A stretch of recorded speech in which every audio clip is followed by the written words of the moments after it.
Ralph Waldo Emerson एक American philosopher and writer थे। Emerson 1803 में बॉस्टन में पैदा हुए थे। वो अमेरिकन ट्रांसेंडेंटलिज्म मूवमेंट के लीडर थे। ट्रांसेंडेंटलिस्ट्स मानते थे कि पूरी ह्यूमैनिटी एक दूसरे से नेचर के साथ कनेक्टेड है and humans are essentially good. उनका ऐसे इंडिविजुअलिज्म की ज़रूरत एंड कन्फॉर्मिटी अवॉइड करने के बारे में है। ये उन लोगों के बारे में है जो फॉर्मिडेबल थिंकर एंड पर्सन बनना चाहते हैं। कोई भी इंसान उनके वर्ड्स पढ़ने के बाद सोचने पर मजबूर हो जाएगा कि वो लाइफ में कैसे इमर्सन के लेसन्स अप्लाई कर सकते हैं, अपनी थिंकिंग को इम्प्रूव कर सकते हैं एंड एज एन इंडिविजुअल अपना कैरेक्टर कैसे बिल्ड कर सकते हैं। Emerson Asia and middle east के फिलोसोफर्स से डीपली इन्फ्लुएंस थे and in non western philosophy के एलिमेंट्स का जिक्र वो अपनी पोएम्स एंड एसेज में लगातार करते हैं। सेल्फ रिलायंस ऐसे मेनली इंडिविजुअलिज्म की इम्पोर्टेंस के बारे में है, जो 1841 में पब्लिश किया गया था। इस ऐसे में इमर्सन सोसाइटी में निहित problems, organize religion and education के बारे में बात करते हैं। अकॉर्डिंग टू हिम, इन प्रॉब्लम्स का एंटीडोट है हर इंसान को अपने इनर ट्रू सेल्फ के साथ टच में हमेशा रहना चाहिए। वो कहते थे कि अगर इंसान अपने ड्रीम्स, होप्स एंड गोल्स को फुलफिल करने के लिए किसी और पर नहीं बल्कि खुद पर बिना किसी डाउट के भरोसा कर ले तो ग्रेटनेस अचीव की जा सकती है। Let's talk about individuality. Emerson अपने ऐसे की शुरुआत करते हैं ये बताकर कि हमें अपने आइडियाज़ एंड ओपिनियंस एक्सप्रेस करने में फुली कॉन्फिडेंट होना चाहिए, बिना किसी टेंशन के कि दूसरे उसके बारे में क्या सोचेंगे।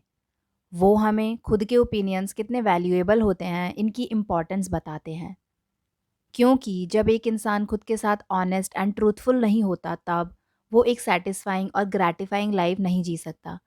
इमर्सन बिलीव्ड कि हम सभी का इंडिविजुअली यहाँ पर एक पर्पस है एंड इस पर्पस को बिना किसी डर के फुलफिल करना हमारी खुद की जॉब है, ना कि किसी और की।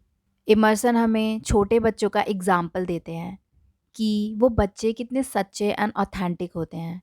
सिंपली उनके दिल में जो होता है उसे करते हैं विदाउट एनी वरी, क्योंकि बच्चे कुछ भी करने से पहले ये नहीं सोचते कि वो फूलिश लगेंगे या कोई गलती कर रहे हैं। Children experience things more fully than adults. Children बिना कॉन्सिक्वेंसेस की चिंता किए वो करते हैं जो उनके मन में होता है। वहीं दूसरी तरफ अडल्ट्स ओवर थिंकिंग कर करके कभी खुद तक से ट्रूथफुल नहीं हो पाते, इसीलिए हमेशा एक झूठी लाइफ जीते रहते हैं। इमर्सन के लिए सोसाइटी सेल्फ रिलायंस के ऑपोजिट को रिप्रेजेंट करती है। सोसाइटी डिमांड करती है कि सभी लोग एक सेम वे में बिहेव करें एंड ऑर्डर मेंटेन करने के लिए अपने पर्सनल फ्रीडम को गिव अप कर दें। इन शॉर्ट, सोसाइटी क्रिएटिविटी की बजाय कन्फॉर्मिटी को ज़्यादा वैल्यू देती है एंड ऐसे लोग जो कन्फॉर्मिटी में जीते हैं वो खुद को कभी सर्व नहीं कर सकते। वो अपना टाइम एंड एनर्जी वेस्ट कर रहे हैं जो एक्चुअल में उन्हें अपना लाइफ पर्पस फुलफिल करने में स्पेंड करना चाहिए। वहीं नॉन कॉन्फर्मिस्ट्स इंडिपेंडेंट एंड क्रिएटिव लोग होते हैं, traits that help lead society in the right direction. आगे इमर्सन इंट्यूशन की बात करते हैं। ही सेज हम सभी ट्रूथ जानने एंड समझने के केपेबल होते हैं, क्योंकि ट्रूथ हम सभी के अंदर होता है। इस ट्रूथ को ढूंढने के लिए लोगों को अपने इंस्टिंक्ट यूज़ करने आने चाहिए। Intuition is an internal feeling that allows all people to be in touch with the oversoul, a spiritual energy that allows people to obtain direct knowledge. ज़्यादातर लोग दूसरों की सेकेंड हैंड नॉलेज पर depend होते हैं, जबकि इंट्यूटिव नॉलेज एक individual के पर्सनल एक्सपीरियंसेस से आती है and that's how we evolve, grow as human beings.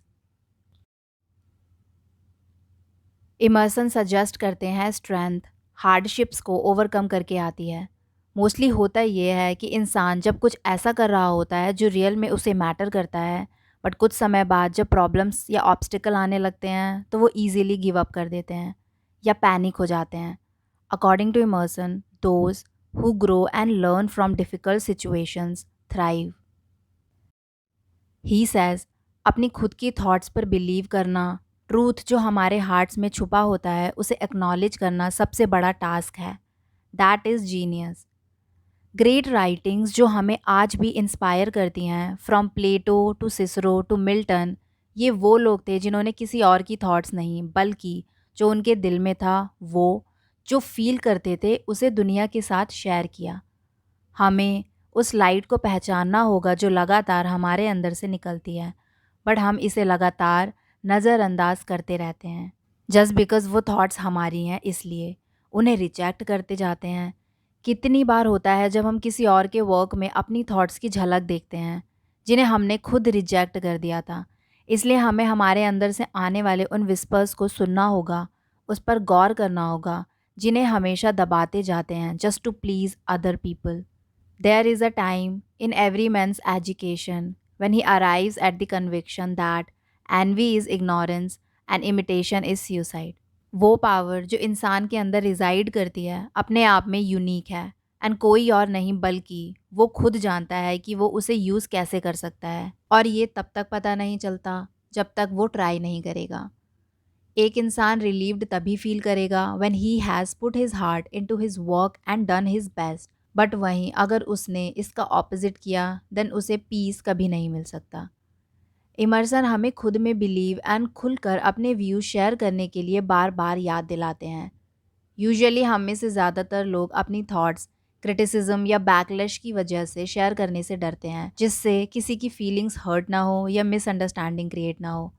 Most of the time हम ये मानते हैं कि हमारे पास कुछ भी वैल्यूएबल शेयर करने के लिए नहीं है, but at the same time दिल से एक आवाज़ ये भी आ रही होती है कि हमारे ideas, art work, writings unique and worth sharing है।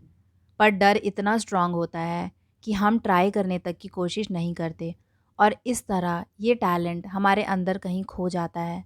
हम दूसरों के बारे में सोच के अपने खुद के स्किल्स पर डाउट करने लगते हैं। इस पर इमर्सन कहते हैं कि हमें अपने अंदर की आवाज़ को सुनना चाहिए, बिलीव करना चाहिए एंड उसे फॉलो करना चाहिए। बट मोस्टली हम अपने व्यूज़ शेयर करने से या हार्ट फॉलो करने से डरते हैं, एंड खुद को उन लोगों को एडमायर करता हुआ पाते हैं जो हमारे जैसे व्यूज़ शेयर करने की हिम्मत रखते हैं। जब आप उस ट्रूथ को जिस पर बिलीव करते हैं दुनिया के साथ शेयर करने के लिए ब्रेव इनफ होते हैं, तब पाएंगे कि ऐसे कितने सारे और लोग हैं जो आपसे अग्री करते हैं, बट वो भी आप ही की तरह साइलेंट थे, इस होप में कि कोई इंसान पहले अपने ओपिनियन शेयर करेगा, तब वो श्योर होंगे कि जो सोचते हैं एक्सेप्टेबल एंड इरेशनल है कि नहीं। We should not be afraid to speak our mind, क्योंकि अगर हमें अपने व्यू शेयर करके ये पता चलता है कि हम मिस इन्फॉर्म्ड या इग्नोर्ड थे, उस सिचुएशन में भी there is more for us to gain. जैसे अगर हमारे व्यूज़ रिजिड, हार्मफुल और अनएक्सेप्टेबल हैं, एटलीस्ट तब हमें ये पता चल जाएगा that we were wrong, and then हम खुद को एक बैलेंस्ड इंडिविजुअल में इम्प्रूव करने के लिए एफर्ट्स डाल सकते हैं। कितनी बार ऐसा होता है जब हम किसी सक्सेसफुल आइडिया को देखते हैं तब खुद को सोचता हुआ पाते हैं, मेरे पास भी सेम ऐसा ही आइडिया था, इफ़ ओनली मैंने एक्शंस लिए होते तो आज मैं भी कुछ मीनिंगफुल कर रहा होता। दिस इज़ वेरी कॉमन, ऐसा काफ़ी बार सुनने को मिलता है। एंड समटाइम्स आप कोई बुक पढ़ रहे होते हैं तब रियलाइज़ करते हैं वो सेम फीलिंग जिसका जिक्र राइटर कर रहा होता है आप भी एट सम पॉइंट फील कर चुके हैं, इट्स जस्ट आप उसे कभी एक्सप्रेस नहीं कर पाए। We all have ideas and thoughts that have potential to be brilliant every day. Of course, they may be little raw and take time to hone and perfect, but I believe we all have a little bit of genius inside of us. We just haven't had the patience and practice. इसलिए immersion हमें actions लेने को कहते हैं। वो कहते हैं successful लोगों से एनवी करना इग्नोरेंट है।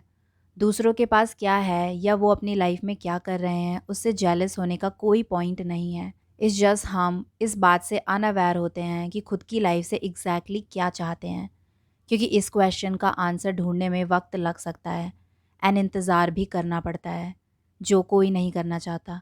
इसलिए व्हाट वी डू इज़ या तो दूसरों से कंपेयर करते रहते हैं या ऐसी लाइफ के सपने देखते हैं जो fun, comfortable and full of luxury हो, जिसमें कोई पेन या सफरिंग ना हो, which is impossible.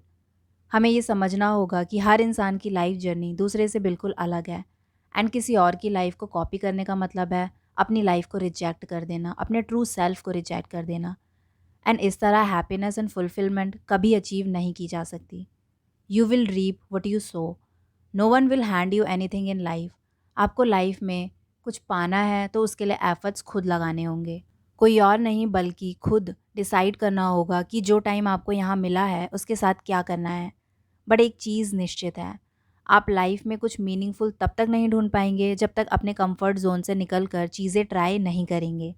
And on the other hand, अगर आप अपने ड्रीम पर काम करते हैं, वो सब कुछ करते हैं जो आपकी पावर में है, तब at least you will be able to sleep peacefully at night. अगर टाइम निकल जाने के बाद एक दिन आप ये बोलते हैं कि मैं उस वक्त अपने आर्ट प्रोजेक्ट पर काम शुरू करने वाला था या नॉवल लिखने वाला था पर मैंने कभी एक्शंस नहीं लिए, देन उस केस में हमेशा रिग्रेट फील करते रहेंगे। हम सभी जानते हैं लाइफ चेंज करने के लिए हमें क्या करना है, बट स्टिल हम प्रोक्रास्टिनेट करते रहते हैं। You know what you would love to do yet you stop yourself because of doubt. Emerson कहते हैं, stop living in this perpetual negative cycle. Doing what you know you should be doing will give you freedom. हम खुद के साथ truly alone कभी नहीं हो पाते। इस हाइपर कनेक्टेड वर्ल्ड में फ्रेंड्स एंड फैमिली के साथ हम इंस्टेंट कॉल्स एंड मैसेजेस से हमेशा कनेक्टेड रहते हैं। हम न्यूज़ सुनते हैं, टीवी देखते हैं, सोशल मीडिया में बिजी रहते हैं, इसलिए कभी खुद की थॉट्स के साथ अलोन टाइम मिल ही नहीं पाता। और एक्चुअल में लाइफ से क्या चाहते हैं वो कभी सॉर्ट आउट नहीं कर पाते। रेस्टलेस फील करते रहते हैं। There is no one to blame but our selves. As a society हम सर्टेन थिंग्स को ब्लॉक आउट करते रहते हैं, या तो उन्हें टैबू समझते हैं या उनके बारे में बात करने से बचते रहते हैं। एंड उन अनकंफर्टेबल कॉन्वर्सेशन एंड थॉट्स को जिन्हें इनएविटेबली फेस करना ही है, अवॉइड करते चले जाते हैं। इसलिए हम खुद को बिजी करने के लिए लगातार डिस्ट्रैक्शंस ढूंढते रहते हैं जिससे खुद को फेस ना करना पड़े। हम मोस्टली करते ये हैं कि अपने अंदर की अनसेटलिंग फीलिंग्स, इनर वॉइसेस जो ढेर सारे क्वेश्चंस पूछ रही होती हैं, उन्हें इग्नोर करते चलते हैं। एंड अलोन फील ना हो उससे बचने के लिए कंफर्म करना चूज़ करते हैं। जो सब कर रहे हैं वही करने लगते हैं। हम में से ज़्यादातर लोग सोसाइटी में फ़िट होने के लिए अपनी इंडिविजुअलिटी पर गिव अप कर चुके हैं, ट्रू सेल्व्स को खो चुके हैं। एंड देन सोचते हैं कि क्यों अपने ट्रू सेल्व्स को छुपाने के लिए all the time fake mask पहनना पड़ता है। We crave solitude but love companionship. It is the cruel paradox of the human experience. हम काफ़ी पहले अपने इनर वॉइसेस को इग्नोर कर चुके हैं, बट ये याद रखना होगा स्टिल आप लाइफ में जो चाहें वो कर सकते हैं। आर्टिस्ट्स, राइटर्स, इनोवेटर्स, वो सब जो बनना चाहते हैं बनने के केपेबल हैं, इफ़ ओनली दूसरे क्या सोचेंगे इस बारे में चिंता करना छोड़ दें एंड दूसरों की लाइफ से एनवी करना छोड़ दें। तभी आधी प्रॉब्लम सॉल्व हो जाती है। जस्ट इमेजिन हम आने वाली जनरेशन्स के लिए कितना अच्छा वर्ल्ड क्रिएट कर सकते हैं अगर हम सभी अपनी लाइफ की फुल रिस्पॉन्सिबिलिटी ले सकें एंड खुद को समय के साथ इम्प्रूव कर सकें, तो ये दुनिया कितनी अच्छी हो सकती है। You will then become a strong individual, a person to look up to, a capable, respectable, and impressive human being. If you learn to be self reliant and were able to stand proud and strong, even if society crumbled before you, what have you to fear? Just think about it. Well this is the end. आप Ralph Waldo immersion के views के बारे में क्या सोचते हैं, अपनी thoughts comment section में शेयर कर सकते हैं। अगर वीडियो अच्छा लगा हो तो उसको लाइक एंड शेयर ज़रूर करें। बाकी फ्यूचर में आने वाली वीडियोस के साथ अपडेट रहने के लिए channel subscribe and bell icon press करना ना भूलें। Thank you so much for watching.